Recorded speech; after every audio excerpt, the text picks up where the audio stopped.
Hello and welcome to this tutorial for users of Microsoft Word 2016 for the Mac. In this tutorial we're continuing to look at tables in Word, and to begin with we'll look at some formatting options. You'll see here the table that I created in the previous tutorial, my staff rota table, and I'm going to apply some simple formatting to the first row and first column. So of course first of all I need to select the first row, and to do that just put the mouse pointer to the left of that row and click to select. And so on the Home tab I can use any of the conventional text formatting options you've seen before. So I can apply bold, for example.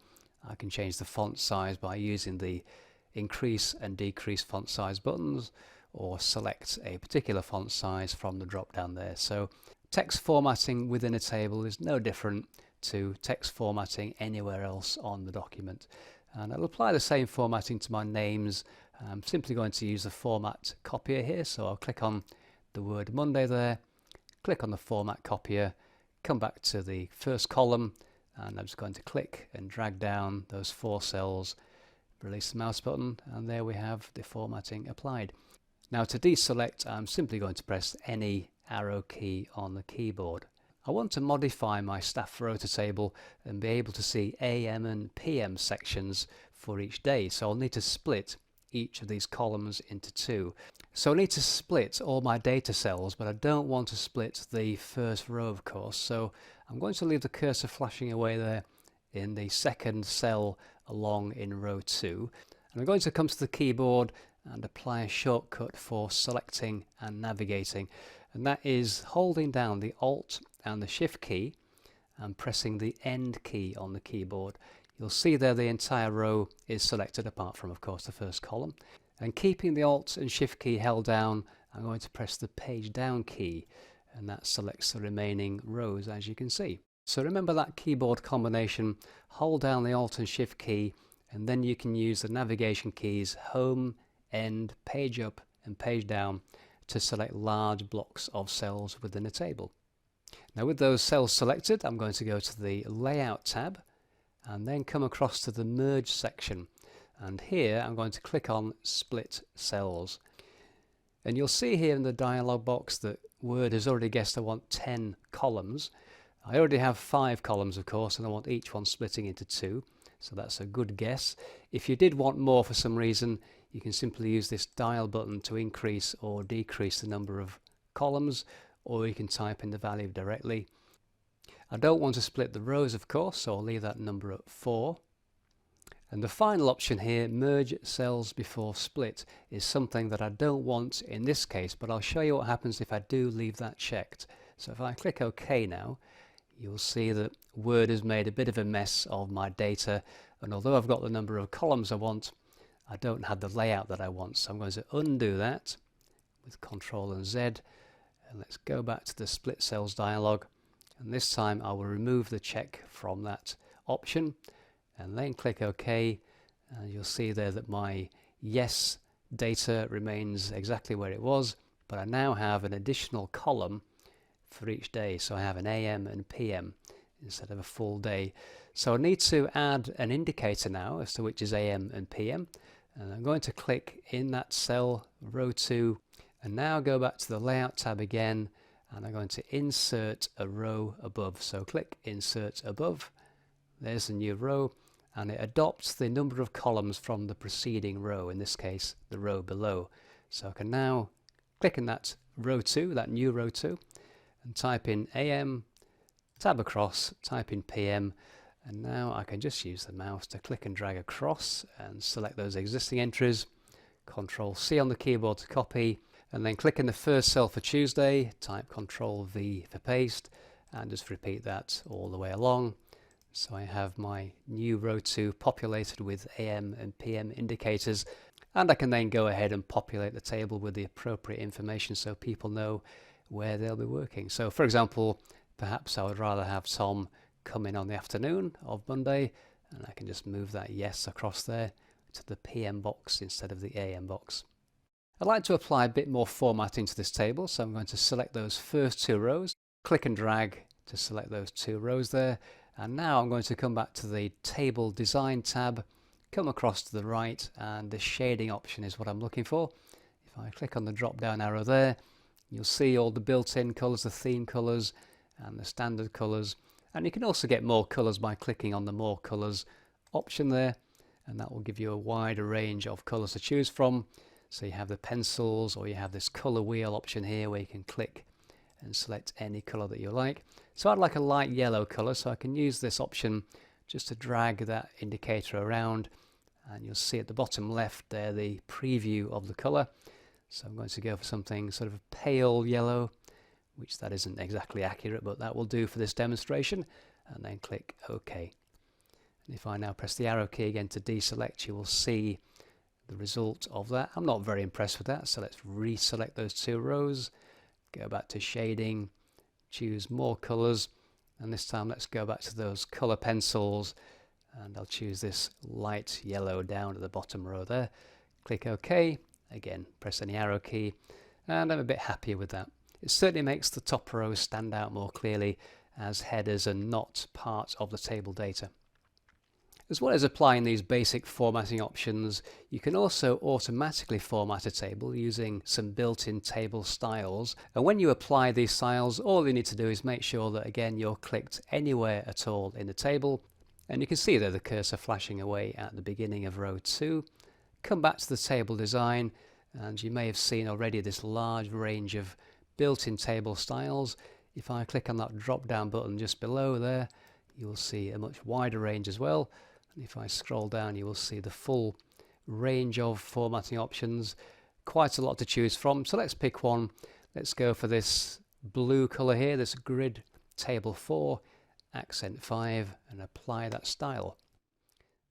If you don't like any of the elements that have been applied automatically, you can modify the formatting by coming to the left hand side of the table design tab where the table style options are. And if you don't like the banding effects, you can remove, for example, this banded rows option. So just take the tick out of that box and you'll see the application there. So the banding is removed. And you can also add formatting. So for example, if I click on this banded columns option, you'll see there the shading alternates on the columns instead of the rows. But I'll remove that because I'm not a big fan of banding. And you can also apply your own formatting on top of the built-in style. So if I come back and click to select that row 2, and I come back to the shading options, there's my recent colours there, and I'll just choose that yellow I had previously. Again, press any arrow key to deselect, and there's my modified table. Some of the built-in styles will remove grid lines or change colours of grid lines, and you can see that here that I've got blue grid lines for most of the table, except for my header row, the first row, which appears to not have any grid lines dividing the days of the week. And I can fix that by selecting the table, again by clicking that button just the top left there to select all the cells, and then come back to my borders option over on the right there, in the borders section, click on the drop down and choose all borders. You'll notice that if you want to remove the borders, by the way, you would select no borders, but in this case I want to add borders back in, so I'm going to select all borders. And if I now press any arrow key to deselect, you'll notice there that the default colour has been reapplied, the black border, and I now have dividing lines on the first row as well. And one last thing I'll do on this table is centre the entries on the first row, so I'll simply select again the first row, and I'm going to type on the keyboard Command and E, and that will centre that text, and again just any arrow key to deselect, and there's my completed table. Now, as well as creating tables within Word, you can also bring in data from another source and use that to create a table. So for example, we're going to go to the spreadsheet Excel now. So if I bring up Excel, and if you've been through any of the Excel lessons, you'll be familiar with this table. And I'm going to select the table, just click into the first cell there first of all, in this case my sale code label, and I'm going to type Command and A. And that will select all the data and the column headings. I'm going to type Control C on the keyboard to copy, switch back to Microsoft Word, and now I'm going to create a new document by typing Control and N on the keyboard. That's a new blank document, and I'm going to click on the drop down arrow where the paste button is now, and you'll see I've got a few options here. And here I'm going to use the second option to paste and use the destination style. So in other words, it will remove any formatting that was applied in Excel and replace that with formatting in the current document. So if I click that option, it will paste in the data from the spreadsheet. And if I scroll up the document there, you will see the table is split over 2 pages. So it comes to the end of page 1 and then continues on page 2. Now the first problem is that if you're looking at the table on page 2, you can no longer see the header information for the columns. So I'm going to fix that first of all by going to the very first row. And you'll see first of all some formatting problems for my column headers there. So let's see if we can fix those. I'll put the mouse pointer on the dividing line between column 1 and 2 and double click. It's not quite fixed, so again I can just manually now just drag until the entire word code appears. And looking across the rest of that row, those labels all look okay. All I need to do next is make sure that any cell within that original header row has been clicked in. So simply click in that first cell, go to the Layout tab, and over on the right we have an option in the Data section called Repeat Header Rows. And if I click on that, what will happen is that that header row will be duplicated at the top of each subsequent page that features your table data. So if I scroll down, there you'll see the copy of the original. Now keep in mind you can't select or change anything on this row. So if I try and select, you'll see it doesn't work. I can't click into the cells, and all that will happen is that Word will try and select something on the row below, which is not what I want at all. So if you need to change anything in the header row for any reason, you need to go to the very first header row. So if I now scroll back up to the top, for example, and simply delete the word by, so delete by there, and if I scroll down again, take a look at the next page, you'll see there that same column header has automatically updated to reflect the change as well. Now if I scroll back up to the top of the document again, what I'd like to do next is add a title row to my table. So with the cursor again flashing in that top left cell, go back to the Layout tab and again click Insert Above. And I'll click into column 2 and type in my title, which is Table of Movie Screening Ticket Sales. Now of course I don't want the title just to be sitting in column 2, I want it across the whole top row there. So what I'm going to do now is select that first row by clicking again just to the left of the row there to select, go back to the Layout tab, and in the Merge section I'm going to click the Merge button there, and you'll see now that the existing cells have been merged together and I now have one single cell as my top row.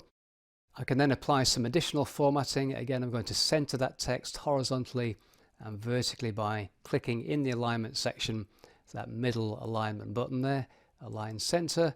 And if I come back to the Home tab, I can increase the font size, click the Increase Font Size button there a few times, and then just deselect by pressing any arrow key on the keyboard, and also maybe add a bit of color to the top 2 rows there. And instead of going to the Table Design tab, I can simply use the paragraph shading option here on the Home tab. So if I click on the option there for shading, again I can choose that yellow I selected earlier, again click away, and there's the result of my formatting. The next thing I'd like to show you is how to sort data within a table, but before I do that I'm going to have to remove the title row here, and I'll show you why. If I just click anywhere in the table where I have my data, go to the Layout tab and come to the Sort button, and let's say I'd like to sort by area. If I click on the drop down option, well, there aren't any options there, so I can't sort anything at the moment, so I'm going to cancel that to close that dialog box. If I select that first row and go to the delete options and choose delete row, and now if I click anywhere again in the table, come to the Sort button, click on the drop down, you will see all my column headers there. So that's something that you might want to watch out for if you're using merged cells within a table. That can affect your sort options.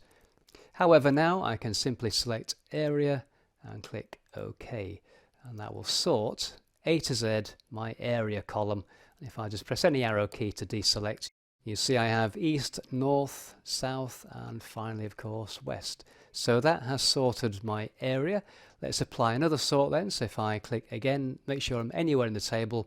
As long as you have these two additional tabs at the top there, then you are clicked in the table. So go to the layout tab, again over on the right, click on the sort button, and this time I'll sort first of all by the movie. Check we have ascending, and ascending is A to Z, and then I'm going to sort by the total sales. So click on the drop down arrow, select the total column. Number is fine because we are sorting a number, and descending is the sort option, which is basically the high value down to the low value, and click OK. And again, if I just deselect there, you'll see the result of that sort. So we have the movies all sorted alphabetically first of all, but over on the right you'll see that the high values are at the top for each movie and the low values are at the bottom. Now, one benefit of having this sale code column here, which is simply a numerical column, is that I can always return a table to its original entry order. So if I come back to the sort button again and click on the drop down and select sale, the first column, and instead of then by, I'm going to select none and just make sure the third one is blank as well. Click OK, and now my table is back in the original entry order. So that's worth keeping in mind if you're going to be doing a lot of sorting on a table and you eventually want to return it back to its original order. Use some kind of code column at the beginning to identify each record. And one final thing I'll do here is first of all click on the sort button one more time and sort by my sellers. So click on the sold option there, which is my salespeople. Ascending sort is fine. Click OK, and so you'll see there we have Fred at the top, then Jane, and so on. But if I just deselect by pressing an arrow key, what I'd like to do now is have Jane appear on a separate table, and then if I scroll down I have Lisa on a separate table, and so on. So I need to split the table. So if I come back and click in the first row where Jane appears, come back to the layout tab, and then in the merge section you will see the option split table. And if I click on split table, you'll see the table is effectively divided into two, and this is now a separate table. If I scroll down again to where Lisa is, again just click anywhere in that row where I want to create the split, go to the layout tab again and click split table. So there's a third table, and scroll down even further until I get to Tom.